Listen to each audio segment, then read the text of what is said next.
கட்டில் வாங்கி போட்டேன் அதில் படுக்கலையா? இல்லை அம்மா ஒழுங்கா இருக்காங்க, எல்லாரையும் முட்டி விளையாடிட்டு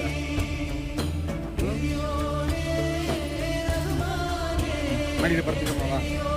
மடியிலே உரசிக்கிட்டு இருக்கணும் நீங்கள். யார் ஆஃபீஸ் போகிறது? உன் அம்மா வந்துட்டாங்க. அப்படியா? ஐயோ. அப்புறம் நீ படுக்கணுமா? வா, நம்ம 2 பேரும் படுங்க வந்து. சரி. உன் புள்ள அடக்கவே மாட்டேங்கிறான், எல்லாரும் கூட உங்களுக்கு சுற்றிட்டு இருக்கேன், கேட்க மாட்டேங்க நீங்கள்?